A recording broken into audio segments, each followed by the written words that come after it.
Hi, my name is Melissa Chapman. I am a new blogger for Momtourage. Today I'm going to be talking about my openness about sex with my daughter.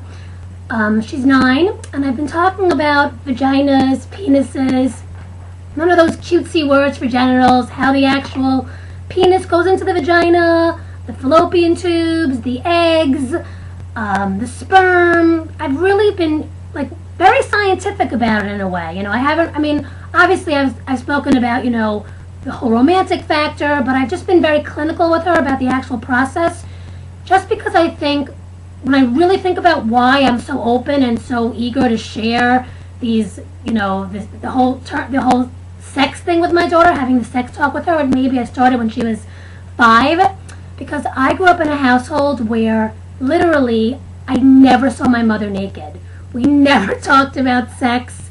We always used cutesy words for the genitals, and I really had no idea what sex was. I sort of had a clue. I saw movies, I read books, but it was never a topic that was discussed, and I had so many questions, and I was really one of those kids that I did think that if I kissed, I'd get pregnant. I know that in this day and age it sounds so weird, and how could I be raised like that, but came from a really strict religious background, and I guess my mother, was kind of puritanical in the sense that she never wanted to reveal, she was, very embarrassed of her own sexuality, perhaps, which is why we never saw her naked, ever. I think that's very strange to never see her naked, even as little kids. She's always covered up, and so for me, I guess growing up like that and not wanting to pass that legacy on to my daughter, that maybe sex was something you should be embarrassed of, to be shameful, I felt the best thing to do is just to lay it all out there for her in very clinical terms, and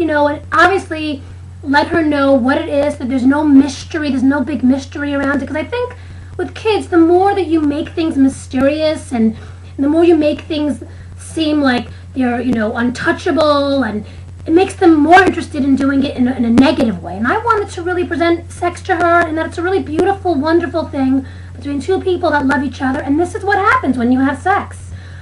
So she knows it all. She knows, what a man, about a penis and about a vagina, and, we joke, we call it the vajayjay, we Oprah-fied it, and we made it, the vajayjay, but, she really knows the ins and outs of having sex. And how have other mothers reacted to me being so open? Obviously I'm not taking their kids to my house and giving them all sex 101 lessons, but if anyone were to ask me or to ask her, about have we had the sex talk, I'm 100% open, the way I am, about most things in my life. I have nothing to hide, and I feel good about myself, and I feel like I'm doing the right thing by letting her understand what sex is and not being ashamed of it. I guess that's my story. I'm not sure how other moms are going, seeing this tape, what they're going to think, but I have to say that I feel extremely comfortable. I don't think there are any disadvantages. Maybe that she knows a little more than her peers. Maybe she'll know more than her boyfriend at one point. But I really don't think there are any disadvantages. I think that there are mainly just advantages to this. That she's comfortable with her body and her sexuality. And what more can I ask for a girl growing up? Thanks.